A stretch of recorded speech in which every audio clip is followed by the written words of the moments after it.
Hoje o presidente da Sanepar está em nosso estúdio, Munir Shawish. Munir, obrigado pela presença. Obrigado a você por essa oportunidade de estarmos conversando hoje. Munir, a Sanepar nos últimos anos vem de várias premiações aí pelo jornal Valor Econômico, Caixa Econômica Federal, Meio Ambiente. É uma referência hoje em nível nacional a nossa empresa? Com certeza, e não só nacional, até mundialmente, quando nós participamos de congressos, sempre a Sanepar é citada por trabalho tanto desenvolvidos de projetos, de investimentos, mas pela qualificação profissional. Os nossos empregados da Sanepar têm dezenas de livros já publicados sobre a questão do saneamento, como também participam de intercâmbios, trocas de experiências, tanto dentro do Brasil, com várias companhias de saneamento, como também com outros países. Então, realmente, a Sanepar, para um orgulho nosso paranaense, é uma companhia referência, tanto nacional como mundialmente. Recentemente nos encontramos lá na Band em Maringá e você estava nos falando do recorde histórico das chuvas. Devemos entrar numa fase mais calma agora? E como é que a Sanepar lidou com tudo isso, mano? Eu acredito que nós não teremos momentos tão calmos daqui para frente. O que nós estamos vivenciando é uma mudança climática, uma mudança no comportamento, de uma série de fatores que nós vemos no Brasil, mas também no mundo. Nós tivemos recentemente Londres totalmente inundada, uma cidade preparada de primeiro mundo. Estados Unidos, a maior nevasca da história. E no Brasil, nós verificamos situações que até então na escola nós estudamos, eu estudei aprendendo que no Brasil não se tinha terremoto, não se tinha tornado. E nós tivemos nos últimos meses terremoto em Londrina, Rolândia, Arapongas, tivemos um tornado em Marechal Cândido Rondon, destruindo boa parte da cidade. E estamos tendo chuvas fortíssimas, mais constantemente. A última situação que nós tivemos lá na região norte, que afetou 14 municípios onde a Sanepar atende, destruindo as nossas estações de tratamento, é um exemplo de situações que nós estamos vivenciando e que com essa mudança que nós temos hoje, nós teremos que nos preparar para logo termos outras situações. Nós normalmente estudamos também, e a Sanepar, quando construiu a sua infraestrutura de saneamento, principalmente de captação de água, se trabalhavam com chuvas recorrentes, numa situação máxima a cada 40, 50 anos. E hoje está claro que não mais nós podemos trabalhar com essa tese. Nós poderemos ter, como foi o caso de Maringá, onde o rio elevou 10 metros em apenas 2 horas e meia, nós poderemos sim ter de uma forma mais recorrente. Se não me engano, só tínhamos esses índices de chuva em 2010, tinham sido tão fortes, né? Sim, e não tinha ainda alcançado esse nível. E nós estamos vendo situações acontecendo, por exemplo, em Nova Esperança, nós tivemos recentemente uma situação similar à Mariana, Minas Gerais, onde algumas barragens tiveram com as fortes chuvas, estouraram e nós perdemos todo o leito de um rio. Inclusive teremos que construir uma nova estação. Então o que eu quero, acho que trazer aqui, que é muito importante aproveitar o portal, para dizer para toda a nossa população paranaense e outros também do Brasil todo que nos assistem, e até mundialmente, via internet, que o mundo mudou e nós temos que estar preparados para essa nova realidade que já chegou em razão de tantas e tantas agressões que nós promovemos no nosso planeta. E é importante nós estarmos, por exemplo, eu estava comentando sobre justamente terremoto. As construtoras, as que desenvolvem projetos hoje de civil, na parte tanto habitação comercial, industrial, residencial, já tem que começar a considerar nos seus projetos possibilidades sim de terremotos, como também outras catástrofes que nós estamos vivenciando, como tornado, furacão e tudo. Vamos falar um pouco do lado executivo. Você tem uma longa carreira na Caixa Econômica Federal, foi presidente da Coab e da Coapar e hoje presidente da Sanepar. Qual é o principal desafio da gestão pública no dia a dia, Munir? Eu diria que o principal desafio é nós termos mais eficácia, maior velocidade para que as coisas aconteçam no poder público. O Brasil, hoje nós estamos passando uma crise financeira, uma crise econômica jamais vista e que realmente é assustadora, promovendo paralisação de investimentos, desemprego.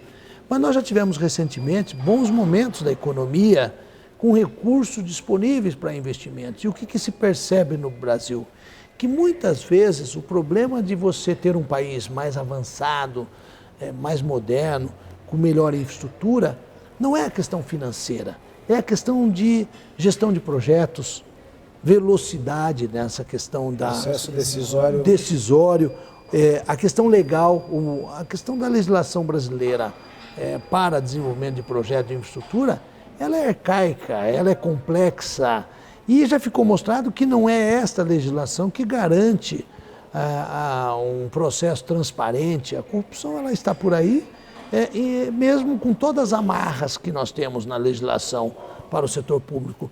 Então, o que eu debato e discuto é justamente a questão no poder público do Brasil, como nós vemos com relação ao Japão. Você tem uma catástrofe no Japão e você tem uma estrutura de rodovias e outras sendo realizadas em apenas alguns meses, enquanto que no Brasil, para você recuperar uma infraestrutura de uma catástrofe, você gasta às vezes anos.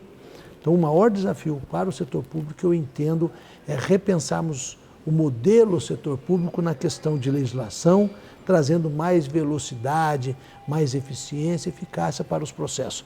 Porque se assim continuar, por exemplo, no processo de concessões, é um absurdo o quanto nós demoramos desde a ideia de se conceber uma concessão de rodovia ou de qualquer outra questão, e você até implementá-la. São anos se discutindo, desenvolvendo, e nós perdemos muito tempo. Então nós temos que rever no Brasil todo o processo de gestão de obras, de infraestrutura do poder público. Ainda como principal executivo da Sanepar, quais são os investimentos para 2016, 2017, para os próximos anos aí que a Sanepar prevê? Nós tivemos, nesses últimos 5 anos do governador Beto Richa, uma revolução na política de saneamento. O governador Beto Richa, quando assumiu o governo em 2011, encontrou uma Sanepar numa condição de congelamento de 5 anos de tarifas. O que parecia simpático para a população popular, né? Na verdade se tornou uma armadilha para a própria população. Nós encontramos em 2011 a Sanepar com dezenas de municípios já com uma situação crítica de abastecimento de água. Para você ter uma ideia, eu estive sábado com um prefeito, onde nós estamos entregando uma obra de R$1,5 milhão na questão de abastecimento de água. Falou: Munir, eu tinha que abastecer a minha cidade com um caminhão-pipa por muitos anos, porque a Sanepar não investia. E assim dezenas de cidades, porque a Sanepar, sufocada, não fazia investimentos e quem pagava por essa falta de investimento? A população. Então o governador reestruturou a companhia, promoveu um restabelecimento de tarifa, que é importante destacar, muitas vezes nem é popular, né? Mas é uma gestão responsável de um governante. Como um pai de família, eu cito muito essa questão comparativamente.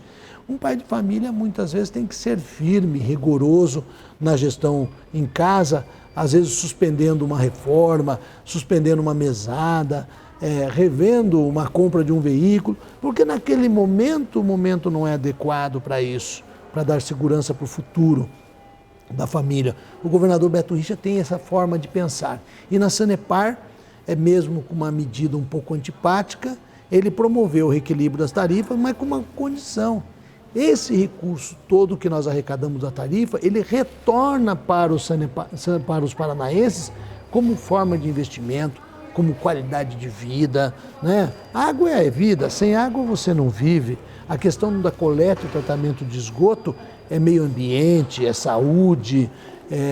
E o governador, com essa sensibilidade, essa responsabilidade, por entender que saneamento é prioridade, promoveu uma retomada de investimento que culminou nos últimos 5 anos 2,5 bilhões de reais. Hoje a Sanepar, nós tivemos inclusive a semana retrasada por uma instituição federal, o SNIS, destacando que a Sanepar é a companhia uma das que mais investe no Brasil em saneamento. Estamos investindo esses 2,5 bilhões e já temos programado para esse ano próximo de 600 milhões de reais e a estimativa é repetirmos esses investimentos ao longo dos próximos anos, para que nós possamos, primeiro, garantir o abastecimento de água para a população. E a Sanepar, e é importante destacar, que é o que o país precisa também como uma gestão de política pública, trabalhar para o futuro, não só para um mandato, nós trabalhamos com um projeto de abastecimento e garantia de água para os próximos 30 anos. Então nós estamos investindo em muitas cidades que, por exemplo, Curitiba, hoje nós estamos numa situação normal de abastecimento, mas se nós olharmos para daqui 10, 20, 30 anos, faltará água.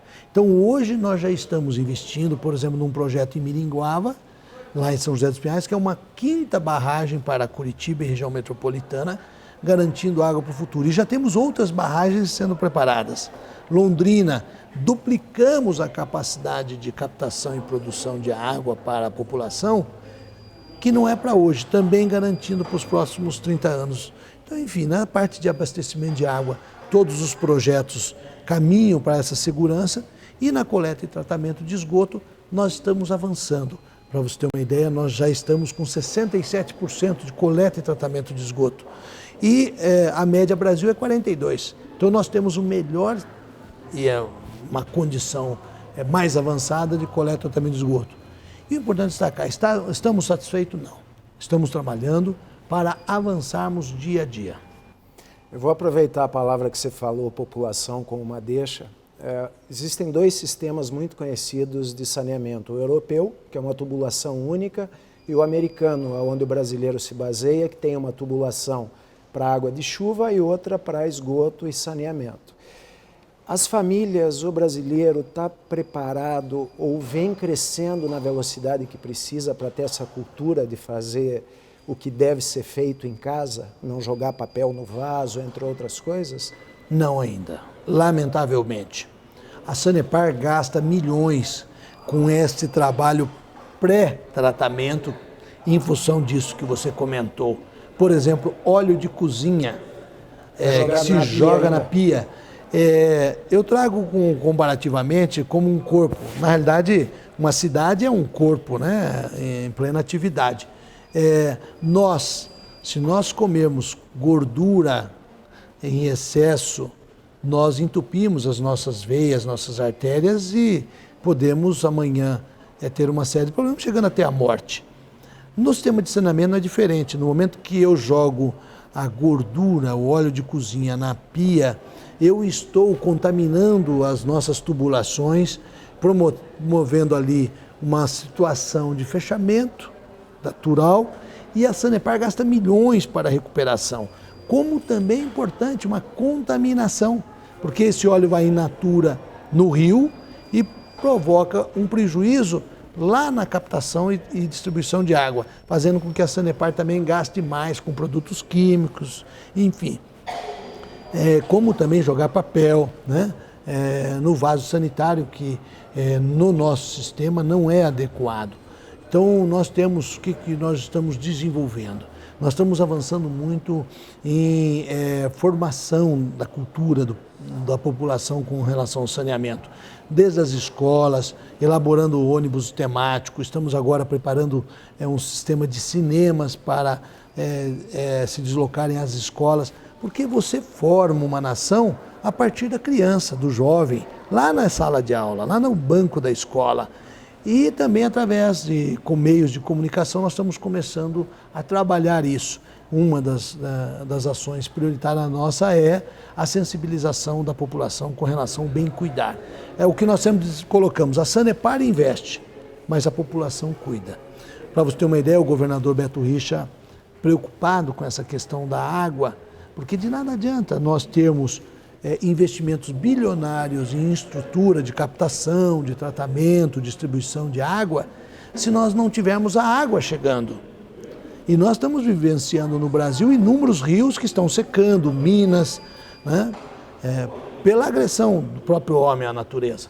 Então nós lançamos, o governador Beto Richa lançou ano passado a revitalização do Rio Iguaçu, que pega aqui nascente na região metropolitana e vai até Foz do Iguaçu. Esse projeto envolve não só a Sanepar, mas envolve a questão da agricultura, da indústria, da população. Nós estamos mobilizando toda a sociedade em projetos que envolvem, por exemplo, universidades, municípios, clubes de serviço, os meios de comunicação, para que nós possamos, a exemplo do Rio Tâmisa ou mesmo de Nova York, e outros exemplos de revitalização desse nosso rio. E lançaremos também esse projeto em todas as bacias do Paraná, para que nós possamos, a médio prazo, termos essa condição de preservação dos nossos rios, das nossas nascentes, mas passa pela educação da população.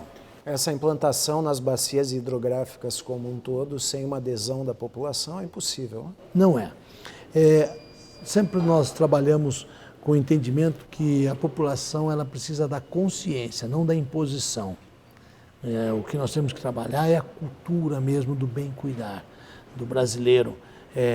Para você ter uma ideia, nós fazemos um trabalho muito interessante no verão, no litoral, nas praias, coletando o lixo das praias, contribuindo com a limpeza. Mas, infelizmente, ainda nós vemos muitos veranistas que não têm aquele cuidado de jogar o lixo na sacolinha. Jogam diretamente na areia, na rua, uma lata de cerveja, um resto de comida. É lamentável, mas é a cultura de hoje. Então, nós precisamos investir muito na educação com relação ao bem cuidar do meio ambiente. Com certeza isso contribuirá muito, não só para o saneamento, né, mas para cuidar do nosso planeta e evitarmos essa situação que nós vemos, como comentamos no início aqui da nossa conversa, uma mudança tamanha climática afetando as nossas vidas. E dentro do planejamento ainda dos próximos anos, Munir, aonde você vê os principais desafios aí nesses investimentos anunciados? Nós temos uma sustentabilidade desses investimentos. O grande desafio de política pública é você conseguir fazer uma política de planejamento, de investimentos, que ela ultrapasse os governos. Nós temos no Brasil, e infelizmente nós temos isso, o Brasil vive muito de mandatos e vemos muitas vezes um prefeito, um governador, muitas vezes um presidente, o projeto é do fulano, vamos abandonar esse, vamos começar tudo de novo. E esse é quando se fala de cultura, na política nós temos que mudar isso, fazer com que as políticas que são desenvolvidas públicas, elas sejam de estados e não de governo. O governador Beto Richa, ele tem essa forma de pensar, os seus programas são de continuidade quando são bons. Muitas vezes até as pessoas não entendem, mas pegou o programa do outro, não é do outro, é do Estado. Se é bom, ele continua. Eu me lembro quando assumiu o Beto Richa, a Prefeitura de Curitiba, ele pegou todos os projetos de parques maravilhosos que à época o Jaime Lerner desenvolveu e ele deu continuidade, cuidando, zelando, valorizando o sistema de transporte, porque não tem a marca do outro, não tem por que ele criar uma nova política de parque ou de transporte simplesmente porque é do outro. Se está dando certo, se é o melhor caminho, vamos caminhar juntos nesse processo. E eu entendo, e na Sanepar, na questão da política de saneamento, o nosso desafio é esse, é fazer porque o que nós não podemos ter interrupção. E principalmente saneamento, que na realidade o Brasil nunca deu a devida prioridade para essa questão, que é fundamental. Para você ter uma ideia, isso já está comprovado. A cada R$1 que nós investimos em saneamento, se economiza R$4 com despesa, com tratamento de saúde. Muitas vezes nós não percebemos isso no passado. No passado tinha muita coisa, é cano enterrado, obra que a população não vê, e não se investiu adequadamente. Nós precisamos, o meu desafio, o desafio que eu entendo que nós devemos, à frente da Sanepar, aplicar, eu tenho trabalhado muito à frente da Associação Brasileira de Empresas de Saneamento, a qual sou vice-presidente nacional. Eu tenho trabalhado junto à subcomissão de saneamento no Congresso, justamente para que nós tenhamos uma política de orçamento, que hoje nós não temos. Para você ter uma ideia, orçamento para saneamento, recursos não onerosos, próximo de 700 milhões de reais para o Brasil. Não justifica, não tem sentido. Nós precisamos, então, trabalhar uma política nacional de saneamento duradoura, porque ao momento que nós chegarmos na universalização do tratamento da coleta de esgoto, sistema de coleta de esgoto e também da água, porque apesar do Paraná ser vanguarda, hoje nós temos 100% de atendimento com água de qualidade. Eu sempre digo a água da Sanepar é de beber, né? Mas nós temos regiões do Brasil que ainda não se tem água tratada em boa parte dos estados, como coleta de esgoto, o tratamento de esgoto, então uma situação mais crítica. Então o desafio é nós implantarmos no Brasil uma política de saneamento. A exemplo, apesar de não termos aí uma qualidade adequada, mas uma condição mínima de investimento para a educação, constitucionalmente, uma condição mínima de investimento em saúde, por Constituição. Então nós devemos também, no saneamento, que é fundamental para a saúde do brasileiro, para a questão do meio ambiente, nós estamos trabalhando para que o Brasil tenha uma política constante. Foi desenvolvido no passado o Planasa, que previa a universalização do saneamento até 2030. Há poucos dias o governo federal anunciou que esta meta não será mais atingida.